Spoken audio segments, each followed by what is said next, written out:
Alright, सो hi guys, कैसे हो आप सब। तो यार आज की वीडियो में हम बात करने वाले हैं कि आप इकोनॉमिक सब्जेक्ट के अंदर 100 मार्क्स कैसे लेके आ सकते हो। एक थियोरेटिकल सब्जेक्ट के अंदर 100 अचीव करना काफी ज्यादा मुश्किल है। मेरे खुद के नहीं आए थे 100 मार्क्स, ठीक है, बट 99 आ गए थे। एक नंबर जो कट हुआ था उसके बारे में मैं बताने वाला हूँ कि कहाँ पे मिस्टेक हुई थी एंड आप कैसे 100 टच कर सकते हो। तो without any further ado let's jump on to today's video. And अगर चैनल पर पहली बार आए तो मेक श्योर करो कि सब्सक्राइब कर लो, बिकॉज बिजनेस स्टडीज अकाउंट्स की भी वीडियोस आने वाली है इसके बाद, ठीक है। तो सब्सक्राइब कर सकते हो and with this let's jump on to today's video. तो मैं चार पांच चीजें शेयर करने वाला हूँ जो आपको डेफिनेटली हेल्प करेगी अपने एग्जाम के टाइम पे। एंड अब 10-12 दिन ही रह गए, आपके बोर्ड एग्जाम स्टार्ट होने वाले हैं। तो सबसे पहली और सबसे इंपॉर्टेंट चीज जो आपकी इकोनॉमिक सब्जेक्ट के अंदर आ जाती है वो होती है प्रैक्टिस मॉक्स, ठीक है। अभी तक आपने कर लिए होंगे, ठीक है, जितने भी बच्चे 90 तक जाना बहुत ईजी है, ठीक है, इकोनॉमिक सब्जेक्ट के अंदर। बट जो 90 से लेके 100 की जो दौड़ है उसमें बहुत ज्यादा मेहनत लगती है। 95 तक भी आप पहुंच जाओगे, बट जो लास्ट के 5 नंबर है ना, उसमें हर एक नंबर अचीव करने में बहुत ज्यादा मेहनत लगती है, ठीक है, बहुत ज्यादा स्ट्रैटेजी लगती है। और एक एक चीज पे फोकस करना पड़ता है, माइन्यूट डिटेल्स पे फोकस करना पड़ता है। 95 तक आप इजीली पहुंच जाओगे, बट ऊपर जाना थोड़ा मुश्किल है।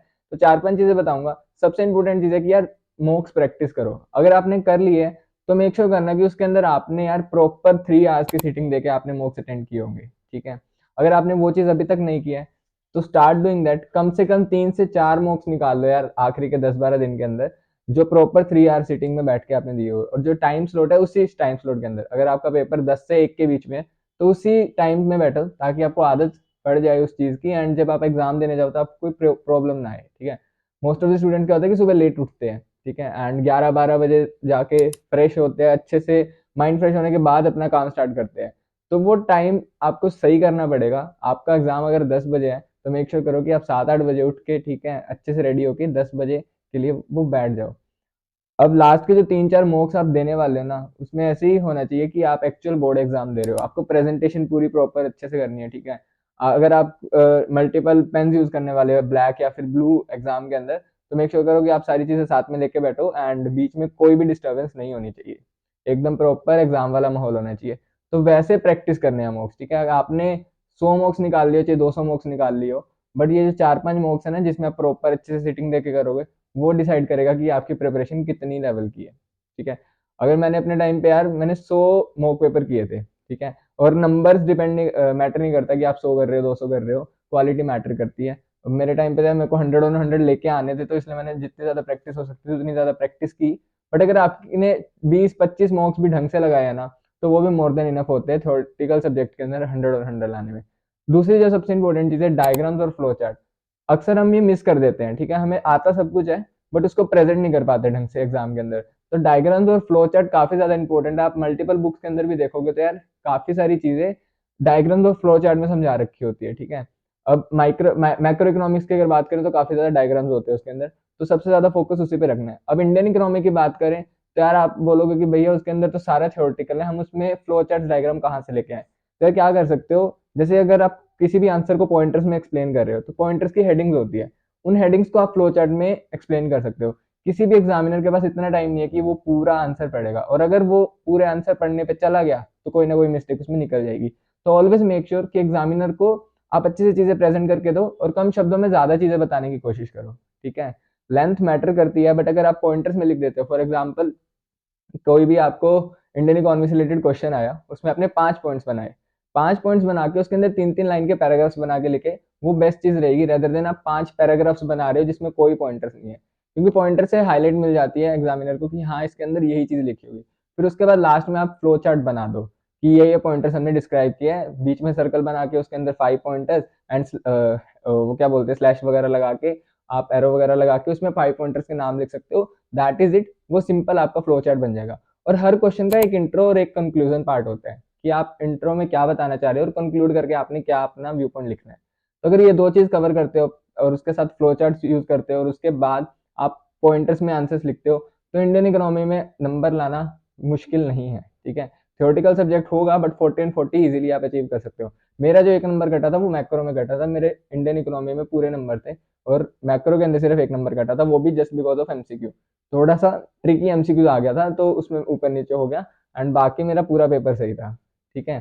तो वहां पे मेरी गड़बड़ हुई थी। तीसरी सबसे इंपॉर्टेंट चीज है हैंड राइटिंग आपकी काफी सही होनी चाहिए। आप जो लिख रहे हो समझ में आना चाहिए। ऐसा ना हो कि भाई स्पीड के चक्कर में आप कुछ भी लिखे जा रहे हो एंड आपको ही नहीं पता लग रहा कि मैंने लिखा क्या है। तो वो सिचुएशन मत आने देना। अगर वो सिचुएशन आएगी तो एग्जामिनर फ्रस्ट्रेट होगा, और एग्जामिनर अगर फ्रस्ट्रेट हुआ तो आपके नंबर कट गए।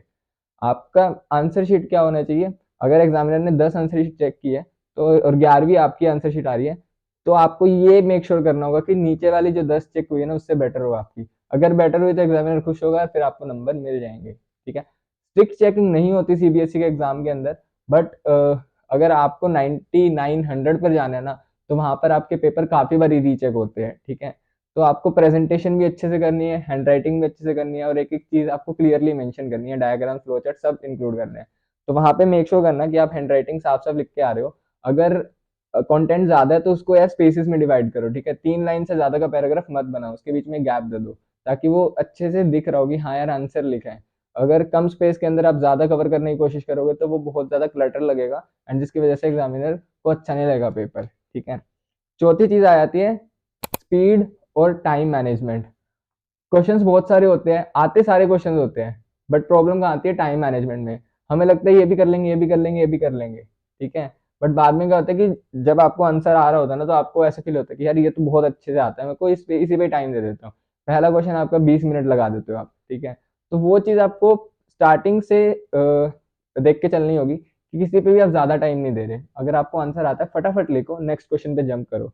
और जब आपको स्टार्टिंग में 15 मिनट मिलते हैं ना, उसमें आप सॉर्ट कर लो कौन सा क्वेश्चन करना है और कौन सा क्वेश्चन नहीं करना। और की चॉइस आती है आपकी। ठीक है, तो और में से सिलेक्ट कर लो, एंड जब फिर पेपर अटेम्प्ट करना स्टार्ट करो ना, तो फिर जो छोड़ा है ना क्वेश्चन उसकी तरफ देखना भी नहीं, क्योंकि फिर वो आपको कंफ्यूजिंग स्टेज में ले जाएगा। डायलमा, आपको डायलमा होगा कि भाई मैं कौन सा करूँ, ये वाला करूँ या वो वाला करूँ। तो 15 मिनट आपको उसी में यूटिलाइज करना है, जिसमें आपको एमसीक्यूज पढ़ने हैं फटाफट, और वाले क्वेश्चन सिलेक्ट करने हैं। अब सिलेक्ट करने के बाद आप फटाफट जंप करो, जो सबसे आपको बेस्ट तरीके से आंसर आता है वो प्रेजेंट करो, एंड एक फ्लो बना के रखो। अगर पीछे से क्वेश्चन स्टार्ट कर रहे हो तो मेक श्योर कि एंड तक आप उल्टा ही चल रहे हो। अगर स्टार्टिंग से स्टार्ट कर रहे हो तो मेक श्योर करो कि स्टार्टिंग से एंड तक जाओ। इससे कंसिस्टेंसी बनेगी पेपर में, और एग्जामिनर को भी चेक करने में प्रॉब्लम नहीं आएगी। ठीक है, तो टाइम मैनेजमेंट बहुत ज्यादा जरूरी है। अगर आपको 6 नंबर के क्वेश्चन में 15 मिनट लग रहे हैं, और मैक्स टू मैक्स आप 20 मिनट का उसको डेडलाइन दे सकते हो, उससे ज्यादा टाइम नहीं लगाओगे। मेरे को काफी ज्यादा प्रॉब्लम आई थी इस चीज के अंदर, कि मेरे जो फर्स्ट 3 4 क्वेश्चन होते थे उसमें मैं बहुत अच्छे से प्रेजेंट करता था, बहुत सारी चीजें लिखता था और बहुत अच्छे से कवर कर देता था आंसर, बट उसमें टाइम बहुत ज्यादा लग जाता है। एंड फिर जब लास्ट के क्वेश्चन आते थे तो उसमें मेरे को दिक्कत आती थी, वहां पे मेरे को स्पीड पे काम करना पड़ता था, फटाफट लिखता था, फिर कुछ इंपॉर्टेंट चीजें मिस आउट हो जाती थी। तो आपको वो चीज या वो गलती नहीं करनी। ठीक है, लास्ट थिंग है, हैव फेथ ऑन योरसेल्फ, क्योंकि जब तक वो चीज़ नहीं होगी तो आप 100 अचीव नहीं कर सकते। एक गट फीलिंग आनी चाहिए कि मैं अचीव कर सकता हूँ, मेरी इतनी प्रिपरेशन है। ठीक है, अगर वो चीज़ है आपके पास तो फिर आपके 100 आ जाएंगे। बट अगर स्लाइटली भी सेल्फ डाउट है ना कि आ पाएंगे या नहीं आ पाएंगे, या मेरी प्रिपरेशन उस लेवल की है या नहीं है, तो वहां पर गड़बड़ हो जाएगी, क्योंकि आप ज्यादा ओवरवेम हो जाते हो। ठीक है, जब भी आप सोचते हो कि यार 100 लेके आने हैं, तो अच्छा भी लगता है बट मुश्किल भी बहुत है साथ के साथ। 95 97 98 तक आपके आ जाएंगे, बट जो 99 और 100 का मार्क है ना वो अचीव करना बहुत मुश्किल है। तो वहां पर आपको सेल्फ डाउट नहीं होना चाहिए, आपको सेल्फ कॉन्फिडेंस होना चाहिए कि हाँ यार मैंने प्रिपरेशन की है, मैंने इतने मॉक्स निकाले हैं, मैंने इतनी प्रैक्टिस की है, अच्छे से की है, प्रेजेंटेशन मेरी अच्छी से है, ग्राफ मैंने सही से बना रखे हैं, फ्लो चार्ट सही से बना रखे हैं, तो I can achieve 100 marks. And जब वो आई कैन आ जाता है ना, तो फिर वो सारी चीजें पीछे छोड़ देते हैं। ठीक है, और कॉन्फिडेंट तो रहना ही है आपको, क्योंकि काफी बार क्या होता है कि प्रेशर जब आता है ना, चाहे आप कितने भी मॉक पेपर घर पे अटेंड कर लो, बट जो एग्जाम हॉल का प्रेशर है ना, वो कभी मैच नहीं हो सकता। ठीक है, तो उसको थोड़ा सा बियर करना पड़ेगा। एंड जब देख रहे होगे ना आपकी हर कोई बंदा शीट ले रहा है, तो उस चीज पे फोकस नहीं करना, अपने आंसर्स पे फोकस करो, और मेक श्योर करो कि आप 2.5 घंटे के अंदर पेपर कंप्लीट कर दो। पॉसिबल नहीं होता 2.5 घंटे में पेपर कंप्लीट करना इकोनॉमिक्स जैसे सब्जेक्ट का, बट स्टिल ट्राई कि 2.5 घंटे के अंदर आपका पेपर हो जाए, या मैक्स टू मैक्स आपको 10 मिनट लास्ट के मिले ही मिले, ताकि आप पूरा पेपर गो थ्रू कर लो और एक बार आपको पता लग जाए कि आपने कवर क्या क्या किया है और क्या क्या नहीं किया। ठीक है, अगर ये चीजें करते हो तो डेफिनेटली आप 100 टच कर सकते हो। मैंने तो कर लिए थे यार 99 तक, and I am more than happy, but एक नंबर और आ जाता और भी ज्यादा खुशी हो जाती, बट सही था। ठीक है, तो बताओ मेरे को कि और कोई डाउट्स है तो कमेंट बॉक्स में बताओ, I share my tips and strategies कि इकोनॉमिक्स में मैंने कौन सी बुक्स वगैरह फॉलो की थी। और बेसिकली यार एनसीईआरटी पे ज्यादा फोकस करना है इंडियन इकोनॉमी में, और मैक्रो इकोनॉमिक्स के लिए मैंने संदीप गर्ग वाली बुक फॉलो की थी, और जो नॉर्मल स्कूल में लगी हुई थी तो वो वाली बुक फॉलो की थी। तो ये 2 4 बुक्स ही फॉलो की, ज्यादा मैंने चीजें नहीं उठाई, और ज्यादा फोकस मैंने मॉक्स पे किया था। तो ये सारी चीजें थी, एंड आई होप कि वीडियो इन्फॉर्मेटिव लगी होगी, तो प्लीज दोस्तों के साथ शेयर कर दो। एंड कमेंट्स में बताओ अगर कोई भी डाउट है। और नेक्स्ट वीडियो बिजनेस स्टडीज और अकाउंट्स पे आ जाएगी, तो stay tune for that, and उसके लिए चैनल को कर लो subscribe. See you in the next one, till then this is Tushar Jain signing off. बाकी सारे सोशल मीडिया हैंडल्स के लिंक डिस्क्रिप्शन में दे रखे हैं, चेकआउट कर सकते हो और वहां पर आप फॉलो भी कर सकते हो।